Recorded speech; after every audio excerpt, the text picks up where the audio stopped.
docteur en géographie politique et expert de la politique arabe de la Russie. Bonjour Adel.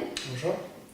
Le 27 octobre 2018, le sommet sur la Syrie a eu lieu à Istanbul.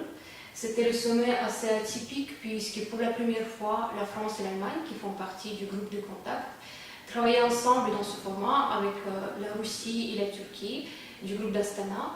Et alors, quels sont les résultats de ce sommet? Effectivement, on peut dire que c'est un sommet assez atypique, ce sommet d'Istanbul de la fin du mois d'octobre, puisque nous avions d'un côté deux acteurs qui sont habituellement membres de ce qu'on appelait le comité restreint, groupe de contact, dont l'un des objectifs demeurait l'éviction, le départ du pouvoir syrien, et de l'autre nous avions deux représentants du groupe d'Astana, c'est-à-dire la Turquie et la Russie. Alors chaque acteur, parmi les quatre acteurs, chacun avait de très bonnes raisons d'être là. Les Russes voulaient se rapprocher de leur position, leurs partenaires européens, les Allemands et les Français. Les Turcs veulent des gages sur la question à leurs frontières, notamment dans la province d'Idlib, et les deux pays européens présents ont évidemment intérêt à être là parce que ça leur permet de revenir dans le jeu. Il faut savoir que tout se passait à Astana, les choses les plus importantes se passaient à Astana, dans le groupe d'Astana, donc ils ont été exclus, et ils sont aussi directement concernés parce que s'il y a un nouveau problème humanitaire à cause d'une éventuelle offensive à Idlib, ils seraient directement concernés par une nouvelle crise de réfugiés. Donc chacun avait de très bonnes raisons d'être là. Pour ce qui est des résultats formels de ce sommet, on peut dire que le principal résultat, c'est la mise en place d'un cessez-le-feu, entre guillemets, à long terme à Idlib. C'est une promesse, on va dire. L'autre promesse, c'est celle de la lutte contre le terrorisme. Et là, la question se pose de façon assez délicate parce que dans la province d'Idlib, il y a deux entités, deux acteurs différents. Un acteur proche de la Turquie, ce qu'on appelle le Front National de Libération, et un acteur dit djihadiste, proche d'Al-Qaïda, qu'on appelle Hayat Tahrir al-Sham, c'est le nouveau nom d'Al-Nusra en fait. Donc c'est ce groupe-là, ce groupe djihadiste qu'il s'agit de désarmer dans une logique de lutte contre le terrorisme qui est voulue par tous, mais il se trouve que ça n'a pas été fait. Ça n'a pas été fait parce que ce groupe, contrairement au plus proche de la Turquie, a refusé le cessez-le-feu. Et précédemment, les Russes avaient demandé aux Turcs de s'en charger, c'est-à-dire de jouer aux gendarmes, puisque les Russes étaient mal vus, mal perçus dans la région. Les Turcs, on voit bien qu'ils n'ont pas réussi cette mission, pour une raison ou pour une autre. Et c'est parce qu'ils n'ont pas réussi cette mission antiterroriste qu'on peut dire qu'aujourd'hui, l'armée syrienne intervient à Idlib, et au moment où on parle, il y a des interventions ponctuelles, pas une réelle offensive terrestre, mais des interventions qui font des morts tous les jours. Hier, en tout cas, et probablement d'autres aujourd'hui. Djihadistes ou peut-être parfois des civils. Donc ça, c'est l'aspect, on va dire, lutte contre le terrorisme. Le troisième aspect, le troisième point, le troisième résultat formel, c'est de revenir sur ce fameux comité constitutionnel. C'est-à-dire la question du changement politique en Syrie. Le comité constitutionnel, c'est quoi? C'est un organe qui a été décidé en réalité dès janvier 2018, donc dès le début de l'année, à Sochi, et ça a été décidé par le groupe d'Astana, c'est-à-dire par les Turcs, les Iraniens et les Russes. Il y a eu un blocage entre janvier et octobre dans ce comité constitutionnel pour une raison très simple, c'est que le comité constitutionnel, c'est 150 personnes, un tiers pour le pouvoir, un tiers de membres proches du pouvoir ou émanant du pouvoir, un tiers émanant de l'opposition et un tiers émanant des Nations Unies. Or, ce dernier tiers émanant des Nations Unies, le pouvoir syrien n'en veut pas. Et n'en a pas voulu entre janvier et octobre. Donc là, on en a reparlé pour faire pression sur le pouvoir syrien. Donc si on doit résumer tous ces points, c'est-à-dire d'un côté la lutte contre le terrorisme, le cessez-le-feu à Idlib, dont on a besoin et dont surtout les Turcs ont besoin, parce que les Turcs ne veulent pas d'une offensive à Idlib, et la question du comité constitutionnel, on peut dire qu'il n'y a eu rien de nouveau concrètement, c'est-à-dire tous ces points avaient déjà été abordés.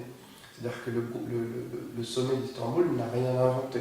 Le sommet d'Istanbul a permis de revenir sur des promesses précédentes et de refaire pression sur les acteurs concernés. Donc en fait, l'intérêt de ce sommet, principalement, c'est de faire en sorte que des acteurs qui ne se parlent pas habituellement se parlent et de se mettre d'accord sur un minimum, mais un minimum ambigu. Parce que la transition politique en Syrie, tout le monde en parle, mais tout le monde ne dit pas la même chose. Par exemple, la Russie dit d'un côté la transition politique ne peut venir que du peuple syrien, donc ça peut contredire cette histoire de communauté constitutionnelle. Idem en réalité pour la question de la lutte contre le terrorisme. Les Turcs promettent de désarmer tout le monde, mais dans les faits, ils ne le font pas. Idem pour la question du cessez-le-feu à long terme à Idlib. Évidemment, les Russes peuvent promettre un cessez-le-feu temporaire aux Turcs, mais ils ne peuvent pas empêcher à long terme l'armée syrienne de reconquérir un territoire syrien. Donc tous ces problèmes restent là, mais sur les concepts, on va dire, sur les objectifs globaux, les pays se mettent d'accord. Donc c'est plus symbolique qu'autre chose, on peut dire.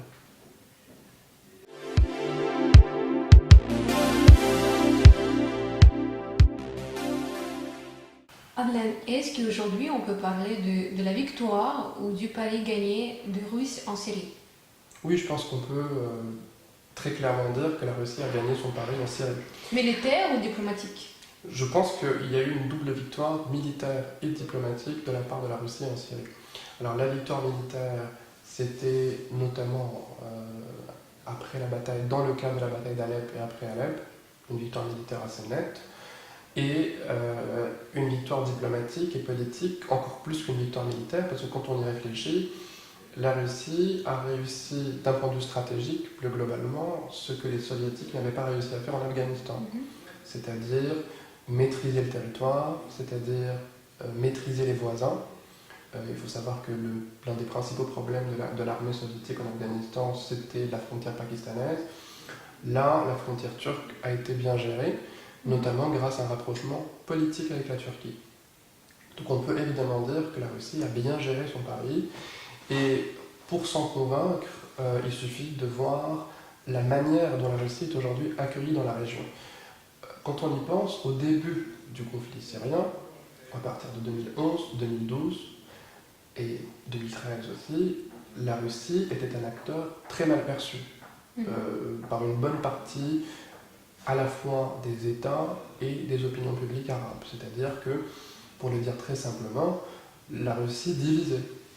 Il y avait les pro-russes et les anti-russes. Ceux qui ne voulaient pas de la politique russe étaient clairement identifiés. C'était les Turcs, et on a failli avoir un conflit militaire avec la Turquie, on s'en souvient, avec un avion russe abattu. C'était les Saoudiens, c'était les Qataris, tous ces gens qui refusaient en réalité de laisser la Russie empêcher ce qui leur semblait être le déroulement naturel des choses, c'est-à-dire le renversement du pouvoir syrien. Et ça, c'était une période en partie inconfortable pour la Russie. Aujourd'hui, quand on regarde de plus près ce qui se passe, tout ça est fini. C'est-à-dire que les ennemis, les adversaires d'hier sont devenus des partenaires assez proches de la Russie. Aujourd'hui, la Russie peut dialoguer avec tout le monde. La Russie dialogue avec le pouvoir syrien, dialogue avec les Saoudiens, dialogue avec le Qatar. Elle est presque à deux doigts de jouer un rôle de médiateur entre l'Arabie Saoudite et le Qatar, ce qui était impensable il y a 5 ans. La Russie dialogue évidemment avec la Turquie et l'Iran dans le cadre d'Astana, et dialogue avec les Européens, les Occidentaux entre guillemets de façon générale. Donc la Russie n'a que des partenaires dans la région, elle n'a plus de véritables ennemis. Et c'est valable aussi pour Israël, c'est-à-dire que la Russie réussit à conserver une amitié, une relation très étroite avec les Israéliens, tout en restant intransigeante sur son soutien au pouvoir syrien et sur sa position sur la question palestinienne. Donc la Russie a réussi de ce point de vue. Le problème, quand on a réussi comme ça, c'est qu'il y a forcément des difficultés. La principale difficulté, elle est très simple, c'est qu'un acteur qui n'a que des années dans une région ne peut pas supporter de crise, ne peut pas supporter de conflit. Pourquoi? Parce que si demain un nouveau conflit devait éclater, l'équilibrisme, c'est-à-dire cette position très nuancée, équilibrée, amicale avec tout le monde que joue la Russie, que tient aujourd'hui la Russie dans la région, elle ne serait plus tenable. S'il y a un conflit entre les Iraniens et les Israéliens à la frontière israélo-syrienne, la Russie devra évidemment sortir de son discours modéré. Elle devra presque prendre parti. Idem au sud Liban. Si demain il devait y avoir un conflit au sud du Liban entre le Hezbollah et les Israéliens, ben, on se tournerait vers les Russes pour attendre une position claire. Au nord, idem, si demain il devait y avoir une véritable confrontation militaire entre l'armée syrienne et l'armée turque, ce qui est en ce moment pas très probable, puisque la Russie justement évite ce conflit. S'il devait y avoir un conflit, là encore, la Russie serait obligée de sortir d'une position de modération, etc. Donc d'un côté, on peut dire qu'il y a une véritable victoire militaire, diplomatique, reconnue par tous, et on peut dire de l'autre que cette victoire, elle est porteuse de risques, et le principal risque, c'est que la Russie a un véritable besoin de stabilité. Alors, c'est paradoxal, parce que la Russie, évidemment, peut tirer profit de divisions entre ses anciens adversaires. Par exemple, quand les Saoudiens et les Turcs ne s'entendent pas trop, la Russie peut en tirer profit, tout simplement parce qu'on compte sur elle, justement, parce qu'elle a l'assurance d'avoir un partenaire dans ces cas-là, mais de l'autre, elle a un besoin de stabilité militaire, c'est-à-dire qu'elle a besoin que la région soit pacifiée.